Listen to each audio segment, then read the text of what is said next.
नमस्कार बच्चों, अब हम संधि करेंगे। तो देखें, संधि संधि शब्द किन शब्दों के योग से बना है? सम प्लस धी। सम प्लस धी। संधि शब्द किन शब्दों के योग से बना है? सम प्लस धी। संधि संधि शब्द का अर्थ है मेल, मिलाना, मिश्रण, संबंध आदि। व्याकरण में संधि का अर्थ है अक्षर द्वयस्य मेलनम। अक्षर द्वयस्य मेलनम, दो अक्षरों का मिलना, अर्थात दो अक्षरों का मिलना संधि कहलाता है। अब परिभाषा देखो इसकी। संधि की परिभाषा है उच्चारण की सुगमता के लिए स्वरों, व्यंजनों या विसर्ग के परस्पर मिलाने को संधि कहते हैं। उच्चारण की सुगमता, उच्चारण की, बोलने की आसानी। जब हम किसी वर्ण को बोलते हैं तो उसमें वो बोलने में आसान लगे, उसके लिए स्वरों, व्यंजनों या विसर्ग के परस्पर मिलाने को ही क्या कहते हैं? संधि कहते हैं। संधि को संहिता भी कहते हैं। संधि का दूसरा नाम क्या है? संहिता। देखो, संस्कृत में तुमने देखा होगा ना कि एक ही लाइन में एक पूरी लाइन होती है और एक शिरोरेखा के नीचे होती है, वो बीच में कोई भी स्टॉप नहीं होता है। ठीक है, तो क्या हम लगातार उसको बोल सकते हैं? नहीं बोल सकते ना। तो उस उच्चारण की सुगमता के लिए, उसको बोलने के लिए आसान बनाने के लिए उनमें संधि कर रखी है। तो उसके हम संधि विच्छेद करके, उसके छोटे छोटे टुकड़े कर करके उसको आसानी से हम बोल सकते हैं, समझ सकते हैं। और उनके बीच में जो विभक्तियाँ दी हुई हैं, कारक की जो विभक्तियाँ हैं, उनसे हम उसके अर्थ को आसानी से समझ सकते हैं। तो संधि को संहिता भी कहते हैं। संधि का दूसरा नाम क्या है? संहिता। परः सन्निकर्ष संहिता। परः सन्निकर्ष, पर दूसरा, सन्निकर्ष संहिता। संधि का दूसरा नाम क्या है? संहिता। अर्थात वर्णों की अत्यंत समीपता को संहिता कहते हैं। जब वर्ण एक दूसरे के बेहद नज़दीक आ जाते हैं तो उसको क्या कहते हैं? संहिता कहते हैं, संधि कहते हैं। संधि की अनिवार्यता, भाई उसकी ज़रूरत क्या है? संधि की अनिवार्यता, कहाँ कहाँ पर संधि होनी चाहिए और कहाँ कहाँ पर संधि नहीं होनी चाहिए। तो संस्कृत व्याकरण के अनुसार संधि एक पद में नित्य मतलब हमेशा होती है। जब कोई एक, जैसे संज्ञा, संज्ञा मतलब किसी व्यक्ति, वस्तु, स्थान का जो नाम होता है, ठीक है, तो वहाँ पर हमेशा ही संधि होगी। ठीक है, जैसे राम के शब्द रूप याद नहीं करते हम? राम है, रामौ, रामा, राम, एक राम है और उसके इतने सारे रूप कैसे बन जाते हैं? तो यहाँ पर क्या होती है? प्रत्यय लग करके संधि हो जाती है। ठीक है, और धातु और उपसर्ग, अब देखा होगा जैसे परोपकार, पर प्लस उपकार, विद्यालय, विद्या प्लस आल्य, या भाई उप प्लस आगच्छत, उपागच्छत, सु प्लस आगतम, स्वागतम। ठीक है, तो जो उपसर्ग होता है और धातु होती है, तो उनमें भी अगर वो दोनों आमने सामने बैठे तो हमेशा ही वहाँ पर क्या होगी? संधि होगी। समास में भी, समास में भी क्या होगी? संधि होगी। त्रयाणाम लोकानाम समाहार है, त्रिलोकी, एक छोटा सा शब्द बन जाता है, तो क्या हो गया? वहाँ पर संधि हुई ना।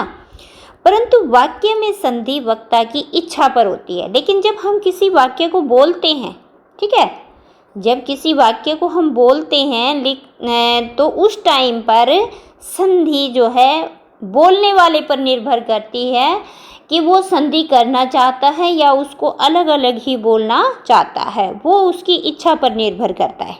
ठीक है, कहाँ कहाँ विशेष, कहाँ कहाँ जरूरत है संधि की? एक पद में संधि होती है, धातु और उपसर्ग में भी हमेशा संधि होती है, समास में भी संधि होती है। लेकिन जब हम किसी पुस्तक को पढ़ते हैं तो पढ़ते टाइम हम उसको टुकड़ों में कर सकते हैं, ठीक है, उसको बांट सकते हैं अपनी इच्छा के अनुसार। हम जहाँ संधि का नियम बनता है फिर भी हम बोलते टाइम वहाँ पर संधि ना करें या करें, ये हमारी इच्छा पर निर्भर करता है। और वो दोनों ही जो है ठीक है।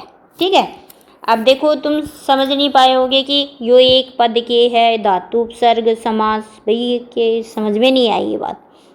तो देखो, जैसे देव शब्द है, एक पद दे दिया हमने देव, देव प्लस सु, इफ देखने का है ना, देवः, देवौ, देवा, देवम, देवौ, देवान, ये इतने सारे रूप कैसे बने हैं?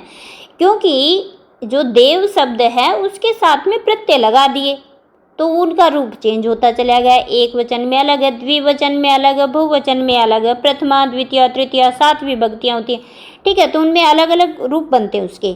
तो देवः प्लस सु, सु के उ को हम काट देते हैं, उसका लोप हो जाता है, और स जो होता है उसको विसर्ग हो जाते हैं और देव शब्द हमारा सिद्ध हो जाता है। और फिर जो देव है, सॉरी ये दे लिख दिया मैंने गलती से, दे नहीं है, ये देव प्लस औ, देवौ, देव प्लस औ, देवौ बनेगा ये, ठीक है। औ की मात्रा देव और औ, ठीक है, देवौ। धातु और उपसर्ग में जैसे उपसर्ग दिया उप, उपसर्ग क्या दे दिया उप, और धातु दे दी अगच्छत, अगच्छत। ए क्या होता है?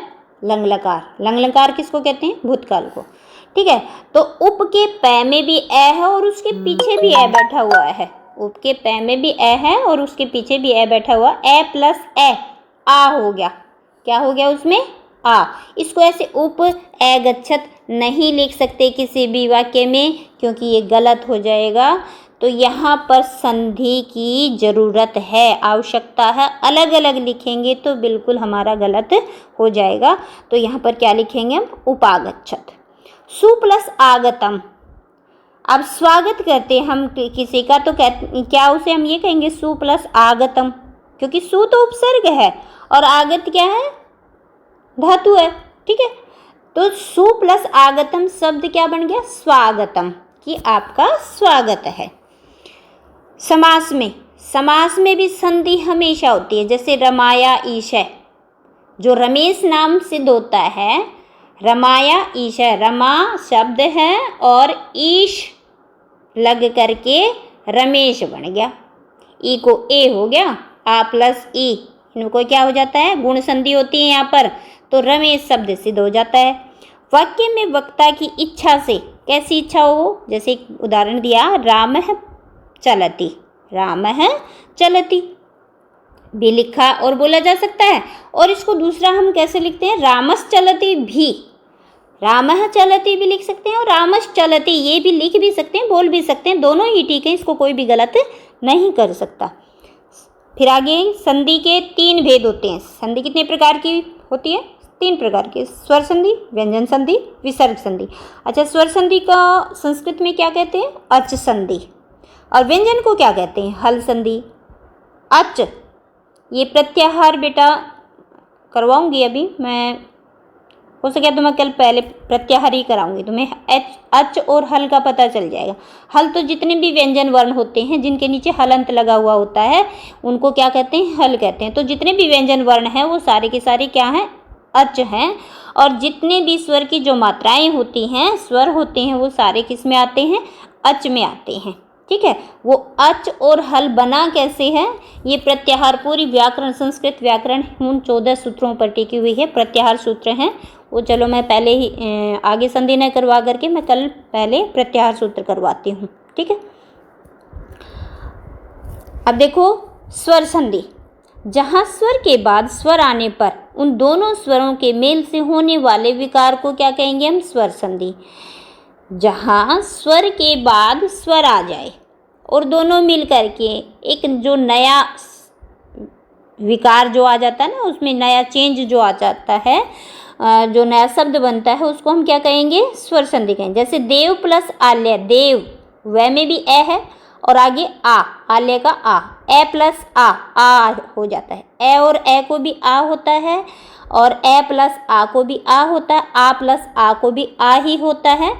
तो ए प्लस ए क्या बन गया यहाँ पर? आ, देवालय बन गया हमारा। यहाँ देव के व में व का ए और आल्य का आ स्वरों को मिला दिया गया है। स्वर संधि के 8 भेद होते हैं। कितने भेद होते हैं स्वर संधि के? 8। दीर्घ संधि, गुण संधि, यण संधि, वृद्धि संधि, अयादि संधि, पूर्व रूप संधि, पर रूप संधि, प्रकृति भाव संधि। यहाँ हम 8 भेद होते हैं, लेकिन यहाँ हम हमारे पाठ्यक्रम में बेटा 5 ही भेद लिए हैं। इसके 5 संधि करेंगे शुरू वाली, दीर्घ, गुण, यण, वृद्धि और अयादि। 8 नहीं ले रखे, ठीक है। तो पहले कल मैं प्रत्याहार करवा देती हूँ या एक बार ये पांचों वेद करवा देती हूँ, जैसा भी ये देखते हैं। तो बेटा इसको ध्यान से एक बार पढ़ो, समझो और साथ साथ अपनी कॉपियों में भी लिखो, ठीक है। नहीं समझ में आया हो कुछ भी तो मेरे से पूछ लेना, ठीक है बेटा।